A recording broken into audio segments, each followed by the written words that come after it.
¿Qué fue lo que realmente ocurrió dentro de ese apartamento? ¿Y por qué? Jocelyn Ortega, a quien los niños llamaban con cariño Josie, había sido vista en algún momento como parte de la familia Cream.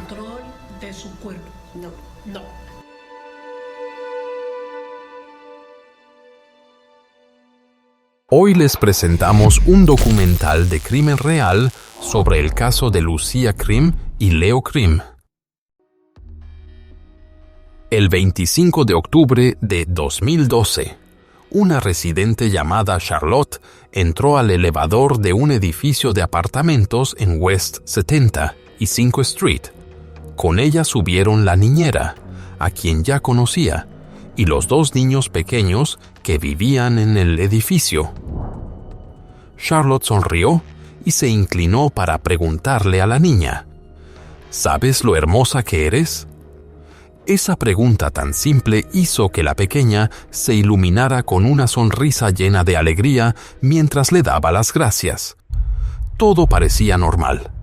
No había señales de preocupación ni en la niñera ni en los niños. Pero menos de una hora después, alrededor de las 5:30 de la tarde, cuando Charlotte regresó al elevador, aquella sensación de calma había desaparecido. En algún lugar dentro del edificio, un grito repentino, tenso y lleno de terror, resonó. Un sonido que Charlotte describiría después como algo que nunca había escuchado en mi vida. Al salir del elevador, vio a una mujer en el entrepiso, llorando sin poder controlarse. El sonido se extendió por los pasillos, haciendo que varios vecinos salieran de sus departamentos confundidos y asustados de que algo serio acababa de ocurrir. En ese mismo momento, Marina Cream, la madre, iba de regreso a casa después de una clase de natación con su hija menor, Ines Nessie, de apenas 3 años. Más temprano, Marina había llevado a Nessie a su lección de natación. En casa, sus otros 2 hijos, Lucia Lulu Cream, de 6 años, y Leo Cream, de 2 años, se encontraban con su niñera, Jocelyn Ortega, de 50 años. Marina planeaba reunirse con Jocelyn y los niños después de la clase, pero de manera extraña, nadie llegó. Sintiendo una inquietud creciente, Marina envió un mensaje preguntando: ¿Dónde están? ¿Dónde está Lulu? Pero sus mensajes no recibieron respuesta. Preocupada, Marina manejó rápidamente de regreso a su apartamento en West 75 Street con Nessie. En cuanto abrió la puerta, algo se sintió fuera de lugar. El hogar estaba inusualmente silencioso y todas las luces estaban apagadas, con la sensación clara de que algo no estaba bien. Marina bajó corriendo para buscar al portero y le preguntó si la niñera y los niños habían salido del edificio. La respuesta fue breve: no han salido. Marina regresó rápidamente al apartamento para buscar a sus hijos. En cuanto entró, notó que la bolsa de Lulu y el cochecito de Leo seguían en sus lugares habituales, una señal clara de que nunca habían salido. Sintiendo cómo la tensión le apretaba el pecho, Marina tomó con fuerza la mano de Nessie mientras llamaba a los niños y revisaba cada habitación. Cuando llegó a la puerta del baño, vio un pequeño rayo de luz filtrándose por debajo. Adentro, apareció una escena profundamente dolorosa. Lulu y Leo estaban recostados, sin reaccionar. Muy cerca estaba la niñera, Jocelyn Ortega. Cuando sus miradas se cruzaron, Marina quedó paralizada por el impacto. Segundos después, Jocelyn dirigió sus acciones hacia sí misma. El caos estalló por todo el piso. Una vecina, Rema Starr, Escuchó el alboroto y gritó pidiendo ayuda. El portero, Glenn Ludy, llamó de inmediato al 911 mientras los gritos y las voces, llenas de miedo, resonaban por el edificio. En cuestión de minutos, llegaron policías y equipos de emergencia médica. En el vestíbulo encontraron a Marina Cream derrumbada por la desesperación, llorando sin poder detenerse mientras sostenía a Nessie en sus brazos. Una vecina comentó: estaba completamente devastada, presa del pánico y de un dolor abrumador. Cuando los primeros respondedores entraron al apartamento, se encontraron con una escena profundamente angustiante: señales de desorden dentro del baño y dos objetos filosos con leves marcas rojizas, uno en el pasillo y otro en el lavabo. El hogar, que antes era un lugar de tranquilidad, ahora estaba lleno de confusión, mientras el sonido agudo de las sirenas de emergencia subía desde la calle. En ese mismo instante, Kevin Cream, el esposo de Marina, regresaba a casa después de un viaje de trabajo. Cuando ocurrió la tragedia, Kevin Cream, de 37 años, era vicepresidente senior en CNBC Digital y se dirigía al Aeropuerto Internacional John F. Kennedy. Ahí fue recibido por dos oficiales vestidos de civil. Kevin escuchó el mensaje de voz que Marina le había dejado, un mensaje lleno únicamente de sus gritos desesperados y temblorosos. Minutos después, los oficiales le comunicaron una verdad devastadora. Dos de los 3 hijos que tenía con Marina ya no estaban con vida. La familia Cream era originaria de California. Habían vivido en San Francisco antes de mudarse a Nueva York para comenzar una nueva etapa. Marina, de 36 años, había trabajado como maestra de preescolar después de obtener su licenciatura en Bellas Artes y su maestría en educación.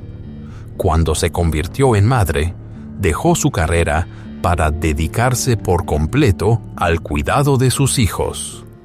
Para ayudar con las responsabilidades diarias, la familia contrató a una niñera, Jocelyn Ortega, de 50 años, quien había trabajado con ellos durante 2 años. Después del incidente, Jocelyn fue llevada de inmediato bajo custodia policial y sacada del edificio en una camilla debido a lesiones que ella misma se había causado. Fue trasladada al Hospital New York Presbyterian para recibir atención médica bajo estricta supervisión. Mientras la noticia desgarradora comenzaba a difundirse por toda la ciudad, la comunidad entera quedó en estado de impacto y profundo dolor. Afuera del edificio de apartamentos en el Upper West Side, un pequeño memorial de flores y veladoras apareció rápidamente y fue creciendo, un gesto silencioso de apoyo para la familia Cream. Mientras tanto, la policía escoltó a Marina y a su hija menor, Nessie, alejándolas de la escena. Las cubrieron con una tela blanca para bloquear la vista de los reporteros. Marina fue trasladada al hospital en un estado emocional colapsado, necesitando atención urgente después del impacto abrumador. Los 2 niños, Leo y Lucia, fueron llevados de emergencia al St. Luke's Roosevelt Hospital Center. Lamentablemente, los médicos no pudieron salvarlos. Ambos ya habían perdido la vida. El caso se abrió oficialmente como una investigación criminal de gran magnitud que involucraba a 2 víctimas infantiles. Y una pregunta dolorosa comenzó a resonar en la comunidad y en todo el país. ¿Qué fue lo que realmente ocurrió dentro de ese apartamento? ¿Y por qué? Jocelyn Ortega, a quien los niños llamaban con cariño Josie, había sido vista en algún momento como parte de la familia Cream. nació en Santiago de los Caballeros, en la República Dominicana. Más tarde se mudó a Estados Unidos y obtuvo la ciudadanía. Ortega vivía en Manhattan con su hermana y su hijo. Fue su hermana quien la conectó con los Cream. Ella también trabajaba como niñera, y el niño al que cuidaba asistía al mismo preescolar que Lucía. Durante una clase de ballet, se acercó a Marina y le preguntó si necesitaba una niñera. Marina respondió que todavía no, explicando que la familia acababa de mudarse a Nueva York y aún estaba considerando contratar ayuda. Más tarde, revisaron las referencias de Ortega, y en el papel todo parecía ideal. Sin embargo, con el tiempo surgió información que sugería que un familiar le había proporcionado una referencia imprecisa, afirmando que Ortega había cuidado a un niño que en realidad no existía. Al mismo tiempo, Marina mantenía un blog personal donde documentaba con frecuencia la vida familiar, las actividades diarias de los niños y el ambiente cálido dentro de su hogar. Ortega aparecía en muchas de estas publicaciones, retratada como una parte importante de la rutina diaria. De manera notable, en febrero de 2012, apenas unos meses antes del suceso trágico, la familia Cream viajó con Ortega a la República Dominicana y se quedaron 9 días en casa de su hermana. Un gesto que mostraba la confianza y cercanía que existía entre ellos. «Pasamos 9 días en la República Dominicana», escribió Marina en una publicación fechada el 18 de febrero. La mitad del tiempo nos quedamos en la casa de la hermana de la niñera Josie en Santiago, y la otra mitad nos quedamos en Balcón Atlántico en Las Terrenas, un hotel tipo apartamento donde muchas familias y mujeres exitosas van a descansar los fines de semana. Fue inolvidable. Conocimos a la familia de Josie y vivimos la República Dominicana como un lugar lleno de color y muy acogedor. Marina y Kevin eran ampliamente conocidos como padres dedicados, que entregaban su tiempo y su cariño a sus hijos. Las publicaciones del blog de Marina siempre reflejaban ese afecto, expresado con palabras sencillas y sinceras. El 30 de septiembre, compartió una foto de su pequeño hijo después de su segundo cumpleaños. «La mejor parte de mi día», escribió, «es después de dejar a las niñas en la escuela y tener 3 horas preciosas solo para Leo.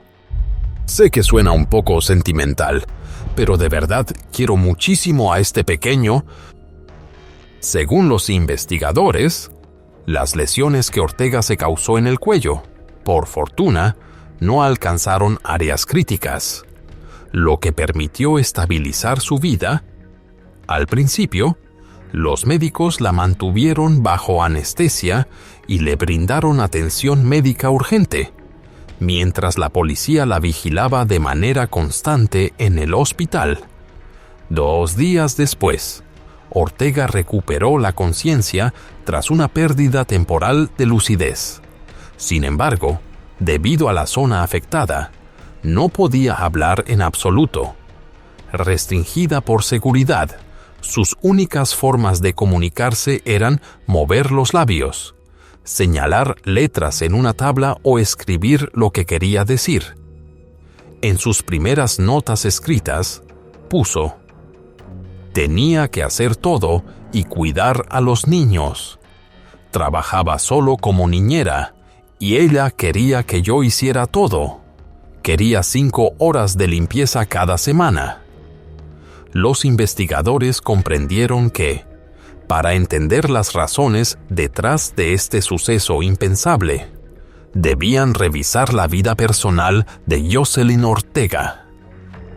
Solo unos meses antes, ella había traído a su hijo de 17 años desde la República Dominicana a Nueva York con la esperanza de que pudiera asistir a una escuela privada, su hermano aceptó cubrir el primer año de matrícula, pero dejó claro que todos los gastos restantes serían responsabilidad de ella. Ortega se había separado del padre de su hijo en 2001 y su expareja afirmó que entre ellos no había habido conflictos. Expresó un profundo impacto al enterarse de la noticia, diciendo que no tenía idea de qué pudo haber provocado un cambio así en ella. La sobrina de Ortega también describió la situación como imposible de comprender, diciendo: «Mi tía quería a esos niños. No entiendo qué pudo haberla llevado a actuar de esta manera». Añadió que recientemente Ortega parecía diferente, a menudo ansiosa y ya no tan alegre como solía ser. Una vecina que la había visto solo unos días antes la describió como callada, casi retraída, con una mirada distante. Otros residentes de Hamilton Heights, donde se había mudado recientemente tras perder su departamento anterior en el Bronx, también notaron cambios importantes. Ortega se veía notablemente más delgada, parecía triste y preocupada, y con frecuencia lucía inquieta. Para sobrellevar la situación, había empezado a vender pequeños objetos personales, tratando de ganar un poco de dinero extra durante un momento complicado de su vida. Jocelyn les dijo a los investigadores que había estado enfrentando dificultades económicas y que, según los reportes, se molestó cuando la familia le pidió asumir tareas adicionales del hogar a cambio de un pago más alto. Ortega reaccionó con firmeza, diciendo: «Me pagan para cuidar a los niños, no para limpiar ni hacer trabajo de casa». Una fuente comentó que, solo un día antes del incidente, Fao Cornell, quien conocía a Ortega desde la infancia, mencionó que le había pedido a su esposa que la llevara a ver a un psicólogo y que ella sí había asistido a la cita. Conforme el medicamento usado para estabilizarla comenzó a disminuir su efecto, se describió que Ortega permanecía acostada bajo supervisión médica, moviendo únicamente los ojos o asintiendo levemente. Una fuente policial señaló que, mientras más entendía lo que había sucedido, menos dispuesta estaba a hablar. Poco después, Ortega fue acusada formalmente bajo los procedimientos legales, aún desde su cama en el hospital. La niñera de 50 años, quien alguna vez fue de total confianza para la familia Krim, ahora enfrentaba cargos muy serios por las acciones que llevaron a la pérdida trágica de los dos niños. Muchas personas quedaron impactadas por la realidad. Un acto tan grave había sido cometido por la misma persona en quien la familia confiaba para cuidar a sus hijos. El impacto se extendió por toda la comunidad. El dolor que todos sentimos por Kevin, Marina y su familia es inmenso. Casi no hay palabras para expresar la pérdida en esta situación, dijo Mark Hoffman, director ejecutivo y presidente de CNBC, donde Kevin trabajaba en ese momento. Los padres de Kevin y Marina, junto con sus hermanos que vivían en la costa oeste, volaron inmediatamente a Nueva York para apoyar a la familia en todo lo que fuera posible. El padre de Kevin dijo entre lágrimas que la familia todavía no había podido regresar al apartamento. «No sé si alguna vez volverán. No sé si puedan hacerlo». Kevin intentaba mantenerse fuerte, convirtiéndose en el apoyo principal para su esposa y su hija sobreviviente. Su padre recordó: «Nuestro hijo les escribió a sus hermanas diciendo: no puedo hablar con mamá y papá en este momento porque me voy a desmoronar. Todos estamos en un duelo profundo». La abuela de los niños, Karen Krim, También dijo entre lágrimas: «Esta es la mayor tragedia que alguien podría imaginar». No tenemos absolutamente ninguna idea de qué la hizo actuar de esta manera. En la corte, Yoselyn Ortega enfrentó 2 cargos de primer grado y 2 cargos de segundo grado de naturaleza grave. Ella se declaró no culpable, afirmando que había perdido el control de su conciencia.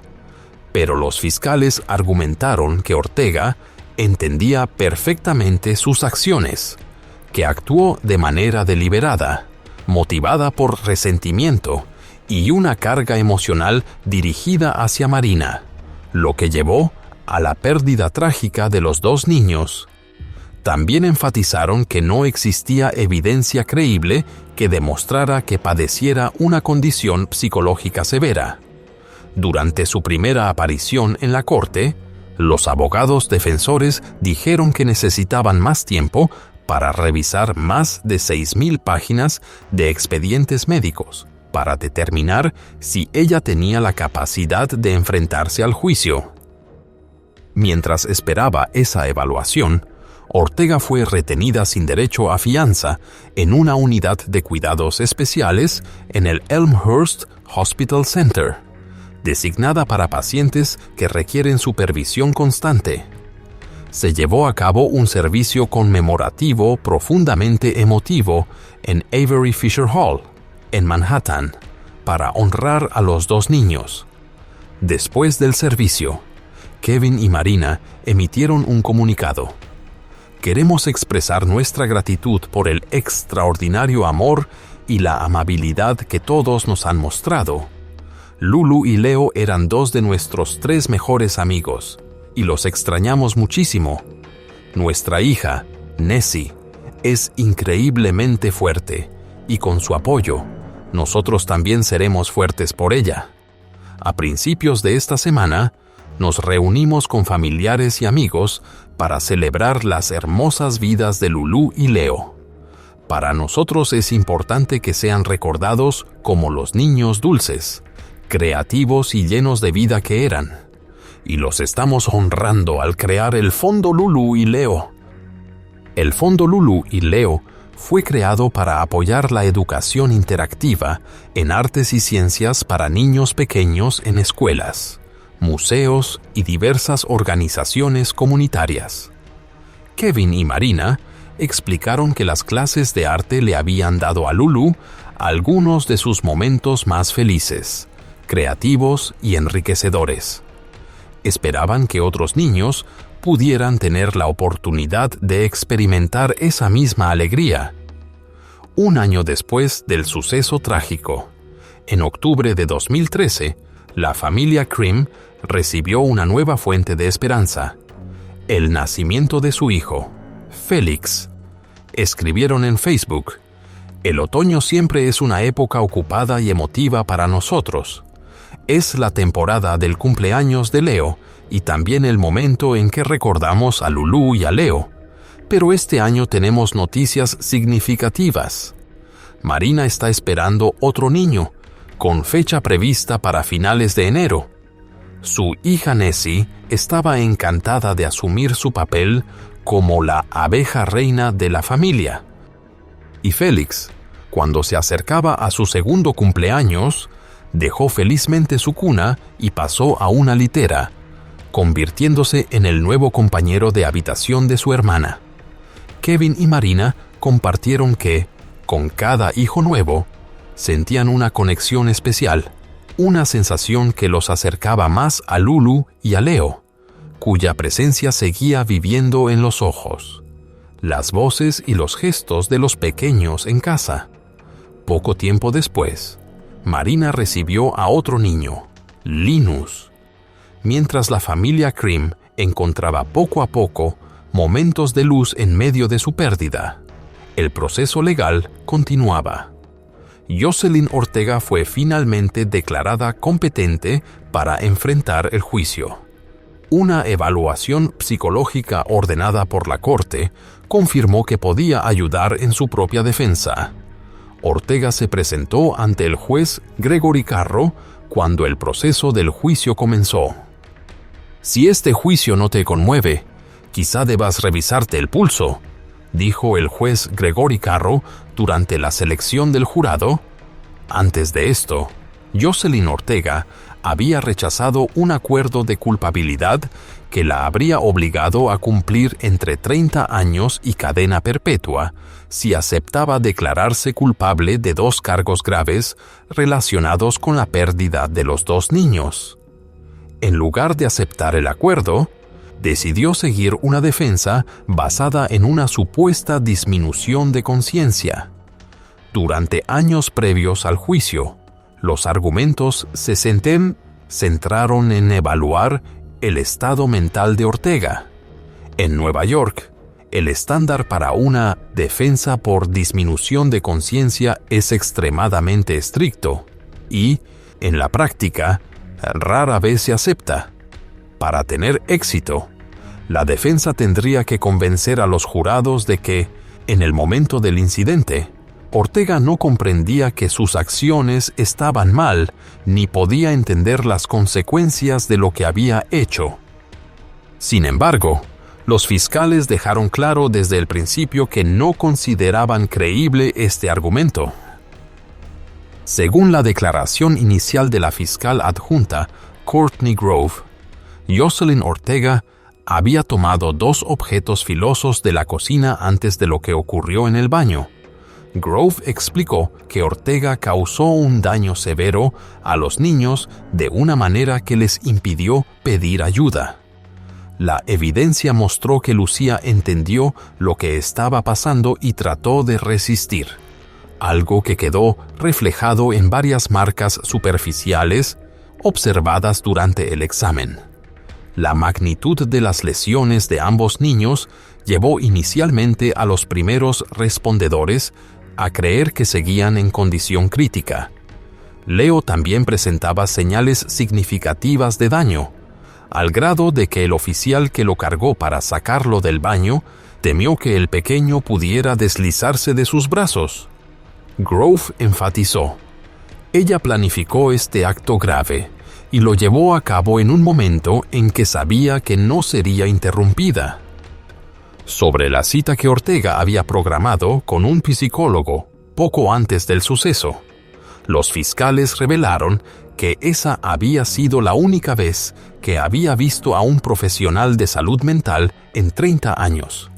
Ortega le dijo que a menudo se sentía ansiosa, abrumada y como si estuviera fallando.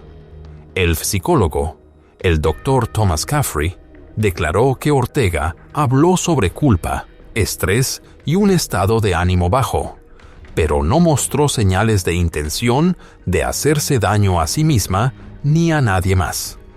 Afirmó que no había evidencia de alucinaciones ni pensamientos delirantes. Una de las testigos principales de la fiscalía fue Marina Krim, la madre que había encontrado la escena tan dolorosa dentro del apartamento. Para los miembros del jurado, tener que escuchar relatos detallados de lo que les ocurrió a los 2 niños y ver imágenes sensibles de la escena fue emocionalmente abrumador. Uno de los jurados comenzó a temblar en cuanto se describieron las lesiones. Otro pidió ser excusado después de ver la evidencia fotográfica, diciendo que ya no podía mantenerse justo e imparcial. Cuando se mostraron los materiales obtenidos en el lugar, Yoselyn Ortega apartó la mirada, manteniendo los ojos fijos hacia el frente. A lo largo del juicio, hubo momentos en los que su comportamiento se describió como inusual. Sonrió mientras un oficial de policía retirado recordaba sus interacciones con ella después del incidente, pero en otros momentos negaba con la cabeza o volteaba en respuesta a lo que se decía. La defensa de Ortega argumentó que ella había enfrentado problemas emocionales y psicológicos significativos desde la infancia, pero que en lugar de buscar tratamiento médico, se apoyó en la fe y la oración. Después del suceso, Ortega le dijo a un psicólogo que sentía una fuerza negativa abrumadora influyéndola y que escuchaba impulsos internos en su mente. La defensa declaró: el sufrimiento mental no siempre se muestra tan claro como una tos fuerte o una cojera. A veces se esconde en el fondo hasta que ya nadie puede ignorarlo. Sin embargo, los fiscales no estuvieron de acuerdo. Argumentaron que las acciones de Ortega ese día mostraban plena conciencia y control deliberado. Señalaron el hecho de que dejó su teléfono atrás y colocó varios documentos importantes en la manija de la puerta del departamento antes del suceso. Ella organizó sus asuntos. Su plan ese día era causar daño a los niños Krim y luego dirigir sus acciones hacia sí misma, dijo la fiscalía. El hijo de Ortega también testificó, llamando al evento un accidente. La fiscalía lo cuestionó de inmediato. «Disculpa, ¿acabas de decir accidente?» Él respondió: «Lamentablemente, los dos niños ya no están». Aunque algunos testigos describieron que Ortega se sentía abrumada por pensamientos negativos antes del suceso, su hijo dijo que él nunca había visto ese lado de su madre. Admitió que esa mañana ella se veía triste y desanimada, aunque aún así lo besó y le dijo adiós con la mano cuando salió a la escuela, como siempre lo hacía. Esa misma tarde, recibió una llamada desde el teléfono de su mamá. Testificó que una voz masculina entró en la línea diciendo: «Necesito ayuda», antes de que la llamada se cortara abruptamente. El teléfono nunca fue encontrado, aunque se creía que Ortega lo había dejado en casa. Después del suceso, la línea fue desconectada. Aunque no surgió un motivo claro, la fiscalía sugirió que factores como tensión hacia Marina y presión económica eran aspectos a considerar. Ortega no podía pagar la colegiatura privada de su hijo. Había perdido su propio departamento y se mudó con su hermana. Aún así, los fiscales reconocieron que esos puntos seguían siendo solo teorías. Puede que sientan que no hay una explicación satisfactoria, porque a veces simplemente no la hay. Pero no saber por qué la acusada causó daño a Lucía y Leo Krim no elimina su responsabilidad. Solo significa que no existe una justificación razonable que presentar, dijo la fiscal. Kevin Krim también testificó, y sus palabras hicieron llorar a varios jurados. Con la voz entrecortada, compartió sus últimos momentos con sus hijos. Lulu y Leo estaban recostados en camas de hospital, cubiertos con cobijas blancas hasta los hombros. Se veían en paz, con sus largas pestañas y sus caritas inocentes sin cambio alguno. Me incliné, los besé, y ese fue el momento en que me despedí. El juicio duró 2 meses. La atención del público y de los medios fue intensa, y la gente esperaba con ansiedad mientras el jurado se retiraba a deliberar. Después de 2 días, llegaron a un veredicto. Yoselyn Ortega fue declarada culpable de 2 cargos de segundo grado y 2 cargos de primer grado de naturaleza grave. El impacto de este caso en el jurado fue innegable. Después de que se anunció el veredicto, Kevin Krim escribió en Facebook que había intentado abrazar a tantos miembros del jurado como pudo. Dijo que ellos habían soportado una experiencia profundamente angustiante, al tener que ver y escuchar cada detalle doloroso presentado durante el juicio. Este proceso ha sido increíblemente difícil para nuestra familia, pero también nos hizo amar aún más a Nueva York, la ciudad a la que Lulu y Leo estaban tan conectados y que adoraban, escribió Kevin. Ahora, todo se reducía al momento en que Jocelyn Ortega enfrentaría oficialmente la sentencia. En la audiencia de sentencia, Kevin Crim se enfrentó a Jocelyn Ortega y la describió como una persona cruel, egoísta, extremadamente peligrosa y un fracaso total. Luego, dirigiéndose al juez, su voz se quebró, pero se mantuvo firme. Creo que después de todo lo que usted ha escuchado y presenciado, no necesita esta petición de un padre, pero tengo que decirlo. En su decisión de sentencia, por favor siga la ley como siempre lo hace y asegure que esta acusada nunca salga de prisión en toda su vida. Ella no sabe nada sobre responsabilidad ni arrepentimiento y no merece saber lo que se siente tener esperanza. Marina también habló durante la audiencia de sentencia. Nosotros creamos y construimos. La acusada puede pensar que ella lo destruyó. Todos nosotros habríamos hecho lo mismo, pero ella también falló en eso. Lu y Leo son fuerzas muy poderosas.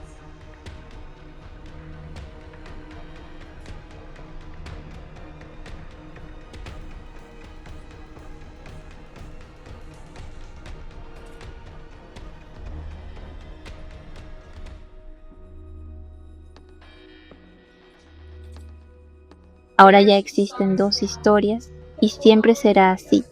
Sigamos adelante.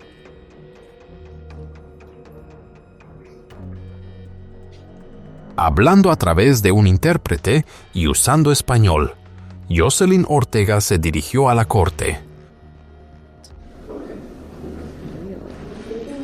Lo siento mucho, porque si eso hubiera sido posible, pero espero que nadie tenga que pasar por lo que yo pasé. En lo personal, lo peor de lo peor, mi vida estuvo en manos de uno de ellos. Perdí muchas apelaciones, pero dejaré que tú ganes esta vez.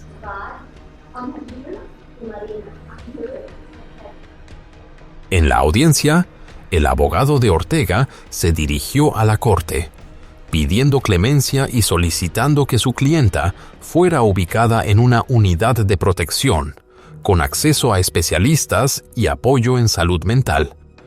Entiendo que mi clienta causó una tragedia que terminó con la vida de dos niños profundamente amados. Solo pido que el resto de su vida no se pase en una desesperación absoluta. Pero el juez Gregory Carro rechazó la petición. Describió las acciones de Ortega como pura crueldad y elogió al jurado por rechazar de manera firme la defensa basada en una supuesta disminución de conciencia. El juez dijo: «Es claro que la acusada planeó y se preparó para sus acciones ese día, incluida su intención de hacerse daño después. Lo único que aún no está claro, en gran parte porque la acusada afirma que no puede recordarlo, es por qué provocó esta tragedia a esos niños». Jocelyn Ortega fue sentenciada a cadena perpetua sin posibilidad de libertad condicional. En un esfuerzo por evitar que tragedias similares vuelvan a ocurrir, la familia Crim anunció su apoyo a una nueva legislación que convertiría en delito el solicitar trabajos de cuidado infantil usando referencias falsas o credenciales fabricadas. Ellos afirmaron: «Fuimos engañados y traicionados por la familia de la acusada, quienes no han asumido ninguna responsabilidad por el papel que desempeñaron en la pérdida de nuestros hijos. Cada niño merece ser cuidado por personas honestas y responsables. Nadie debería tener permitido mentir cuando se trata de la seguridad y el bienestar de un niño. Dar cierre a un caso como este es casi imposible. Lo que ocurrió dentro de ese apartamento en octubre de 2012, grave, profundamente perturbador y doloroso en un nivel inmenso, permanece más allá de lo que la mayoría de las personas podría imaginar, incluso en sus peores recuerdos. El caso de Lulu y Leo Crim es una de las tragedias más desgarradoras jamás documentadas en un documental de crimen real. 2 niños pequeños, víctimas inocentes, perdieron su oportunidad de vivir a manos de alguien en quien su familia confiaba para cuidarlos.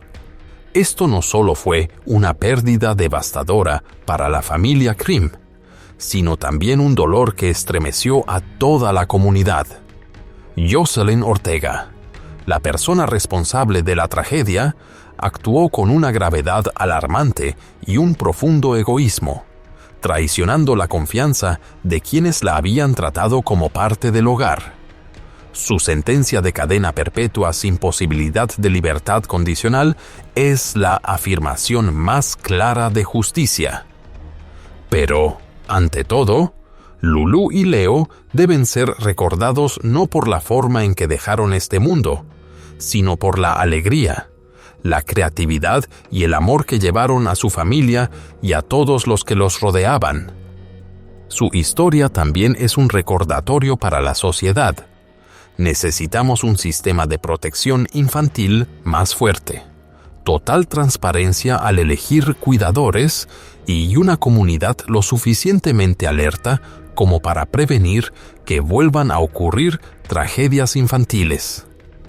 Que la memoria de Lulu y Leo nos motive a unirnos, exigir justicia para las víctimas, proteger a los niños más vulnerables y construir un futuro donde cada niño sea seguro, amado y valorado. Mis amigos, gracias por acompañarme en esta historia dolorosa pero necesaria. Lulu y Leo Crim merecen ser recordados no solo como víctimas, sino como un recordatorio de que proteger a los niños es responsabilidad de todos nosotros. Si creen que su memoria merece ser escuchada y compartida, por favor, den me gusta al video, compártanlo y suscríbanse al canal.